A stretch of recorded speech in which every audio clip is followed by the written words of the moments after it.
Le but de cette vidéo est de simplement vous faire une introduction aux tubes et aux raccords pour vous aider à remplir le questionnaire Forms. Et le but du questionnaire Forms est de vous faire feuilleter à travers quelques documents techniques pour vous habituer à chercher dans la documentation technique, puis aussi vous faire rendre compte de la complexité qui peut se cacher derrière tout le choix des équipements qu'on peut avoir. Donc, il ne faut pas penser que tous les raccords sont pareils puis que tous les tuyaux sont pareils. Il y a vraiment une science derrière ça, puis il faut vraiment choisir avec discernement. En fait, la mission des raccords sont assez simples, c'est de raccorder des tuyaux ou des tubes ou des flexibles sans qu'il y ait de fuite. Comme par exemple, on- ici, on voit plusieurs types de tubes ou de flexibles, puis ils ont plusieurs caractéristiques, ils ont des embouts différents, ils ont des caractéristiques de matériaux différents aussi. Fait qu'il faut tenir ça en ligne de compte quand on choisit le type de raccord. Juste dans la page titre du document que vous allez devoir utiliser pour répondre aux forms, on voit déjà qu'il y a plusieurs types de configurations ou de géométrie de raccords. Des raccords en T, des raccords droits, en coude, 45 degrés ou 90 degrés ici, 45. Il y a des raccords filetés, il y a des joints toriques. Il y a plusieurs types de raccords possibles.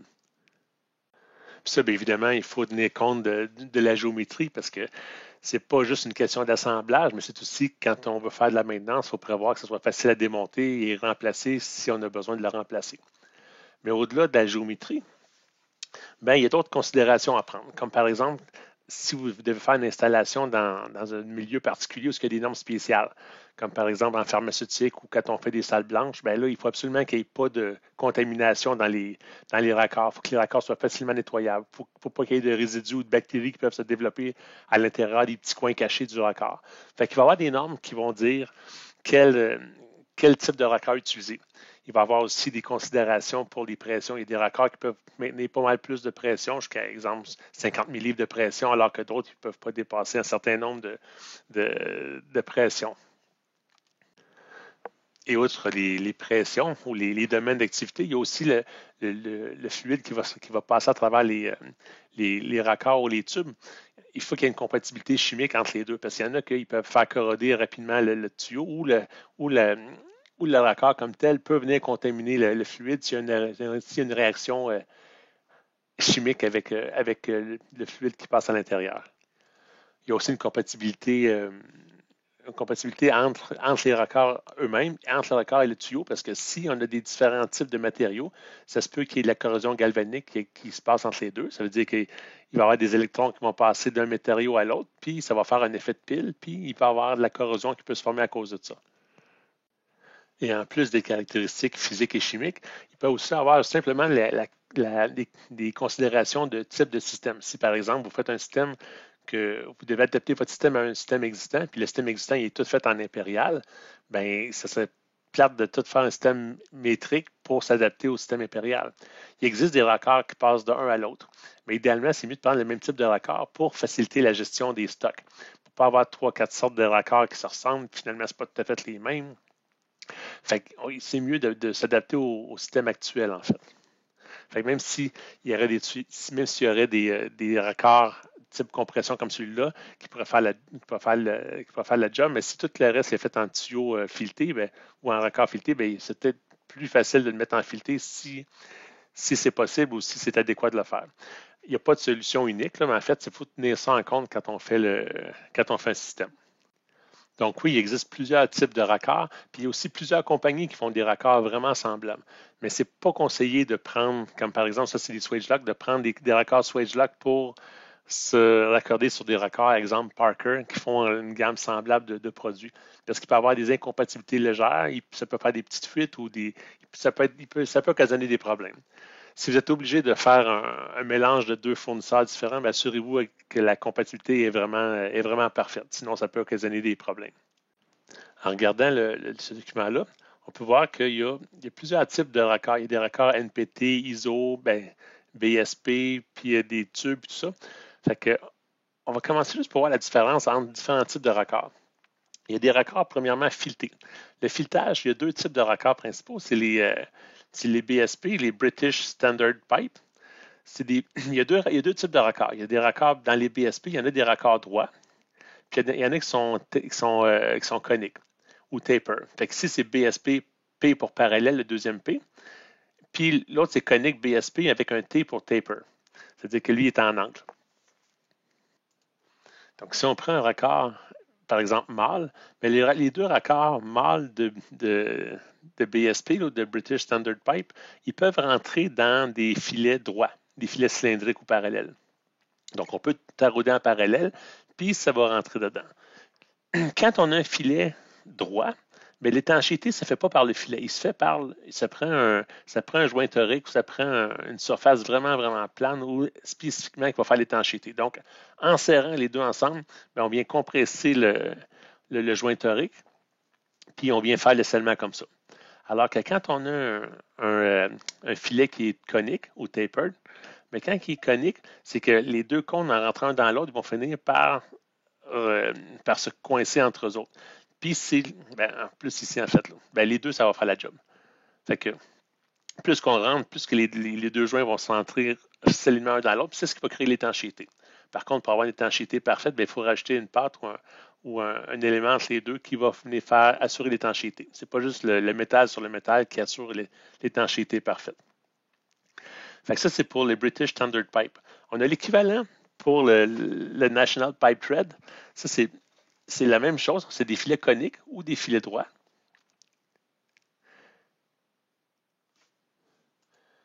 Dans les filets coniques, c'est la même chose que le BSPT ici. C'est la même chose, sauf qu'il faut que ça rentre absolument dans des filetages femelles coniques aussi. C'est le même principe. C'est les deux cônes qui rentrent un dans l'autre. Puis quand les cônes sont rentrés assez serrés un dans l'autre, c'est ce qui assure l'étanchéité en mettant un petit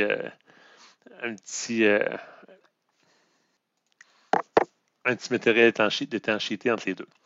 Puis pour le filet droit, c'est la même chose. C'est la même chose que le BSP ici, c'est que ce n'est pas les filets qui assurent l'étanchéité, mais c'est la compression du joint torique qui est en haut ici, comme ça. Donc ça explique les types de filetage possibles. Mais qu'est-ce qui a trait aux dimensions, puis aux capacités aux pressions, puis tout ça, il y a un paquet de normes qui régissent les types de filets. Si on n'utilise pas les embouts filetés, on peut utiliser des raccords à compression. Ici, on voit un raccord que les deux, en fait, c'est une transition entre un embout fileté et un embout à compression. Puis ici, on voit le tube qui rentre dedans, puis ce qu'on utilise, c'est cette bague-là qu'on vient serrer sur ça ici. Fait que le tube, en serrant la bague ici, il y a deux anneaux qui, ici, on les voit plus gros ici, là, il y a deux anneaux ici qui viennent écraser le tube ici, puis ils viennent faire l'étanchéité parfaite entre le tube puis la bague, comme ça ici. Fait que le liquide, il peut passer, le fluide passe facilement sans avoir de risque de s'échapper. Fait que ça, c'est facile à installer, c'est le fun. Puis aussi, c'est que c'est plus facile à aligner la tuyauterie parce qu'on n'a pas un certain nombre de tours à faire de tuyaux. Tu sais, comme si, mettons, on a un coude à faire ici, puis on tourne, puis l'étanchéité se fait, si, mettons, c'était fileté, comme lui, comme par exemple lui. Fait que si on tourne, si l'étanchéité se fait, puis cet angle-là pointe vers le nord, alors qu'on veut qu'il pointe vers le sud, ça ne fonctionnerait pas. Fait que là, c'est plus compliqué à faire un ajustement adéquat. Tandis que lui, on peut le mettre comme on veut, puis l'orientation du tube est assurée à tout coup. Puis là, dans le reste du document, on explique les caractéristiques des différents raccords, la façon de les matériaux différents, les joints toriques peuvent être compatibles avec certains produits, les façons de nettoyer, les types de raccords spéciaux, les pressions d'utilisation, les normes de filetage. En fait, vous avez pas mal d'informations là-dessus. Comme par exemple, vous avez des raccords, on a les joints toriques ici, on a les raccords, on va aller plus vite ici. On a ici les bases de calcul, puis les pressions, puis les normes de filetage. Fait qu'on voit c'est quelle norme qui s'applique à quelle norme, à quel type de filetage. On a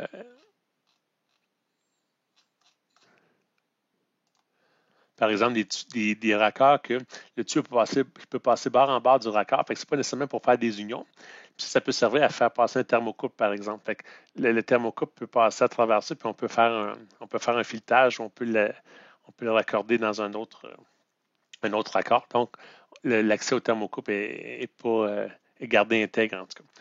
Puis, une autre partie aussi qui peut être le fun à comprendre, c'est les passages de cloison.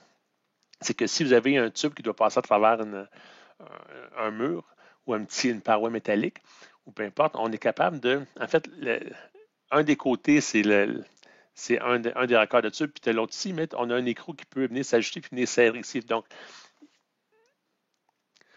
il pourrait avoir une paroi, par exemple, ici, comme ça. Puis on viendrait serrer cet écrou-là sur cette paroi-là ici. Puis on viendrait comme prendre le raccord en sandwich, ou on viendrait serrer le raccord sur la paroi, qui assure une bonne stabilité. Puis après ça, ben, on a les dimensions pour tous les types de raccords qu'il peut y avoir, fait qu'on connaît on est capable de prévoir l'assemblage. Même que si on voulait faire un dessin vraiment fidèle de la réalité, on peut aller sur le site de SwageLock, puis on est capable de télécharger tous les raccords en dessin CAD. Puis si on va à la toute fin, il y a toutes les spécifications de tous les types de raccords. Puis à la fin, ben, on a des spécifications sur comment commander, comment le spécifier pour avoir le bon matériau et le bon raccord. Puis aussi, on a des méthodes d'assemblage, des méthodes de test, puis les bonnes pratiques pour être capable d'assembler correctement la tuyauterie au raccord.